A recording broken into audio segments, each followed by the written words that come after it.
Good morning to everybody.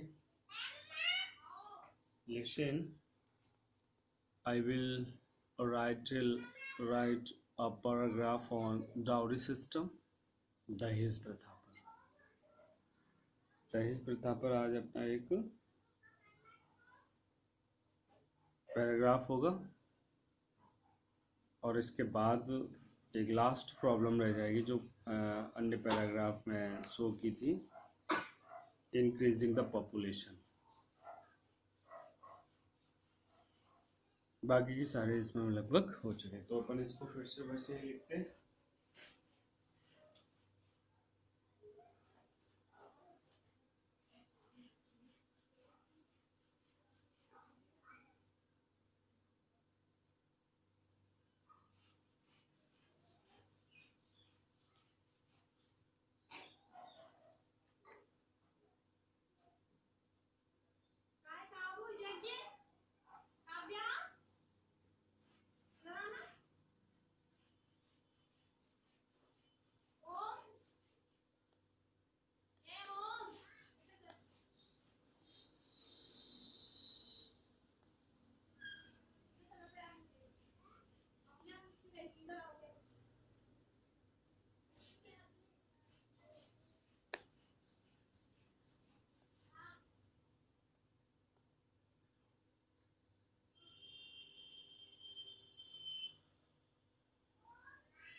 नीचे तो है वही चल रहा है बस ठीक।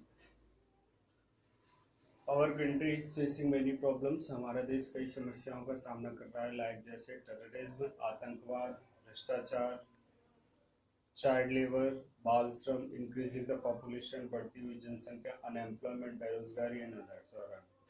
Dowry system is one of them.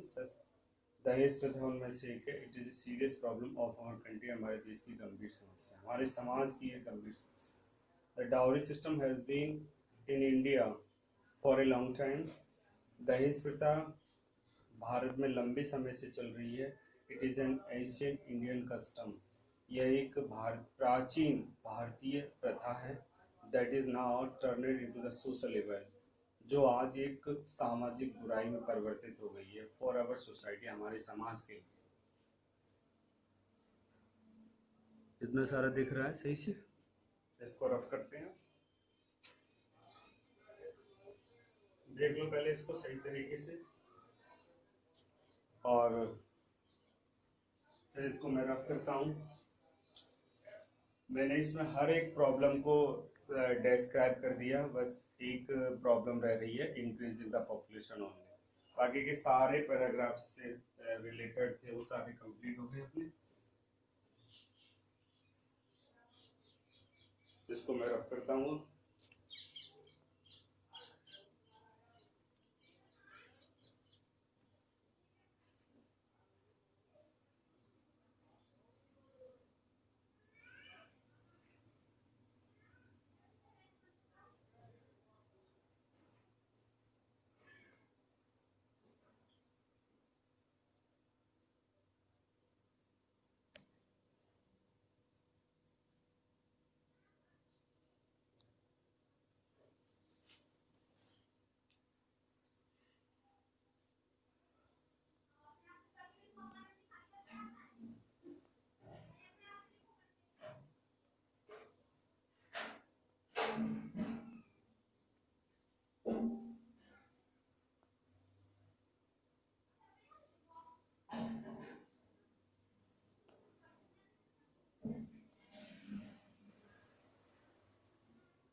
ऊपर कर लिया करो।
नीचे दिख रहा है, पहले इसका अर्थ देखिए। Dowry is the heavy amount of money, दहेज प्रथा। एक दहेज पैसों का एक बहुत बड़ा धनराशि हो, एक बहुत बड़ी राशि होती है। That is the paid by bride family, जो दुल्हन के माता पिता द्वारा दूल्हे के माता पिता को दी जाती है at the time of their marriage, उनके विवाह के समय। इन एशियन टाइम, प्राचीन समय में, the custom of dowry was only for the future security of the bride. यह प्रथा, डाउरी यानी कि दहेज की प्रथा, केवल दुल्हन के भविष्य को सुनिश्चित करने के लिए होती थी, मतलब एक सिक्योरिटी, सुरक्षा के रूप में होती थी। Dowry system is the part of Indian society. दहेज प्रथा भारतीय समाज का एक हिस्सा है। इसे रफ करता हूं।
It is convenience.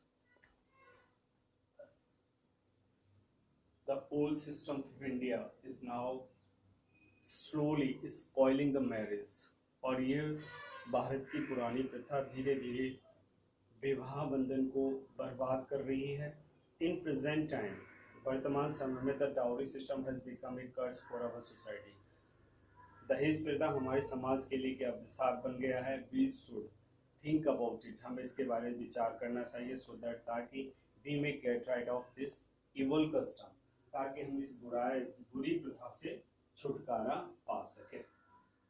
ये हो गया अपना एक डाउरी सिस्टम के ऊपर कंप्लीट एक पैराग्राफ हो गया. अब इसको सभी को लर्न करके, याद करके, और फिर विदाउट सी इसको लिखना है. और इसके बाद मैंने आपको बताया था मैं इंक्रीजिंग द पॉपुलेशन का एक रह गया है, वो मैं आपको अब नेक्स्ट वीडियो में मैं आपको वर्ब के एक्सरसाइज दूंगा. अब तो वर्ब के एक्सरसाइज आपको रूल्स याद कर दिए हैं सारे, और मैं उसी के बारे में आपको एक पूरी कम से कम 40 या 50 में सेंटेंस दूंगा आपको, 50 सेंटेंस के करीब दूंगा. और वो सारे सेंटेंस जो होंगे वो मतलब अपने जो भी रूल्स रेगुलेशन टेंस वगैरह जितने भी यूजर्स वगैरह कराए उन सबसे रिलेटेड ही होंगे, उससे बाहर नहीं होगा. हाँ, कुछ एक दो सेंटेंस हो भी सकते हैं जिससे कि आपको पता भी चले कि हाँ कुछ अलग भी होते हैं. वो सेंटेंस हम लिखते हैं तो हमको भी याद आता है कि हाँ इस प्रकार का सेंटेंस हमने नहीं कराया या नहीं बताया, तो वो सारी चीज़ें उसमें आपके आ जाएंगी. फिर भी वो मैं आपको सॉल्व भी कर दूंगा. वो सारी एक्सरसाइज सॉल्व करने के बाद आप मैचिंग कर लेना और फिर अपना ये क्लियर सा हो जाएगा. इसके बाद मैंने कहा था कि मुझे एक दो लेटर, मैंने बताया था आपको एक दो लेटर और कराने हैं आपको, तो एक दो लेटर और कराऊंगा मैं आपको.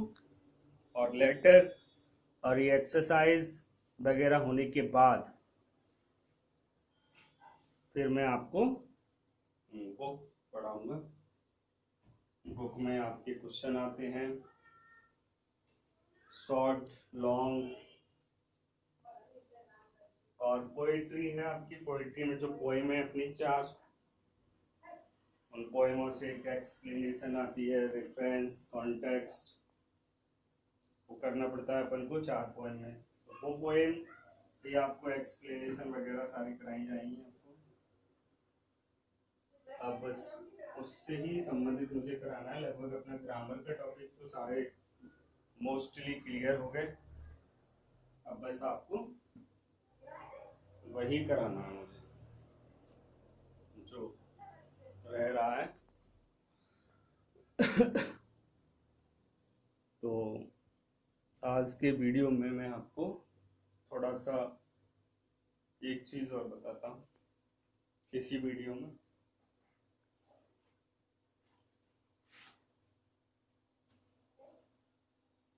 देखिए,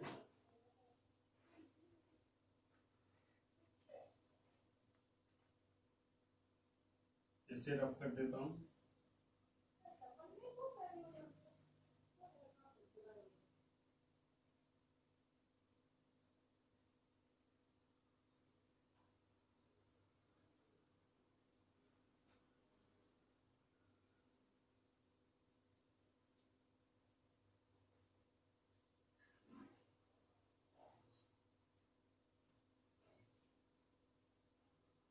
चलो मैं थोड़ा सा बता देता हूँ.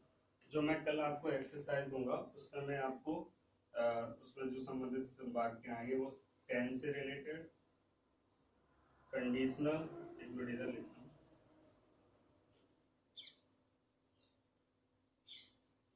टेंसेस, कंडीशनल,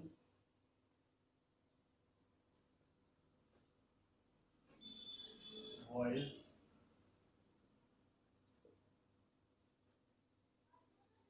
और इम्परेटिव.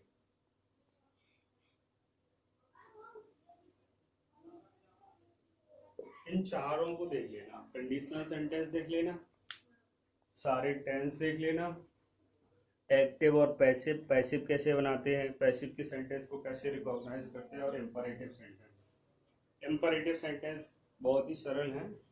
जो सेंटेंस मतलब वर्ब की फर्स्ट फॉर्म प्लीज या काइंडली डोंट से स्टार्ट होते हैं वो इम्परेटिव सेंटेंस होते हैं। और इम्परेटिव सेंटेंस में हमेशा वर्ब की फर्स्ट फॉर्म का यूज किया जाता है। अगर कोई वर्ब बनने के लिए आती है तो उसमें केवल वर्ब की फर्स्ट फॉर्म ही आएगी। वॉइस को तुम्हें खुद रिकॉग्नाइज करना है कि इसमें कौन सी मतलब एक्टिव का है या पैसिव का। पैसिव का सेंटेंस है, मान लो सपोज करो पैसिव, तो पैसिव का सेंटेंस मैंने आपको बताया उसी प्रकार से बनता है जो पैसिव का चार्ट बनाया गया है। जैसे प्रेजेंट इंडेफिनिट का सेंटेंस है तो उसका पैसिव किस बनता है, इज आर में बनता है। पास्ट इंडेफिनिट का है तो वॉज वर में बनता है। और अगर कॉन्टिन्यूअस का है किसी भी कॉन्टिन्यूअस तो उसमें बीइंग लगता है, BEING बीइंग लगता है, और परफेक्ट के साथ बीइंग लगता है, BEEN। तो ये सारी चीजें अपन को देखना है, याद रखिए। अच्छा, कब ये लगता है, पैसिव को कब पहचानते हैं कैसे, जिसमें कार्य करने वाला सक्रिय पाया जाए। जब उसमें कार्य करने वाला सक्रिय हो तो पैसिव का होता है, और कार्य करने वाला निष्क्रिय हो तो एक्टिव का होता है। और एक्टिव का है तो टेंसेस से रिलेटेड हो जाता है। जैसे मैं गाँव जाता हूँ तो आई गो टू विलेज, इस प्रकार से ना। तो वो पैसिव और एक्टिव आपको स्वयं पहचानने हैं और फिर बनाने हैं, ठीक है। तो ये 4 टॉपिक को आपको रिवाइज करने, टेंस आ रहे, कंडीशनल सेंटेंस, वॉइस यानी कि एक्टिव और पैसिव, और इम्परेटिव सेंटेंस। और इसी में से मैं आपको एक्सरसाइज दूंगा, इन 4 टॉपिक से रिलेटेड एक्सरसाइज होगी जो आपको कंप्लीट करनी है। Thank you.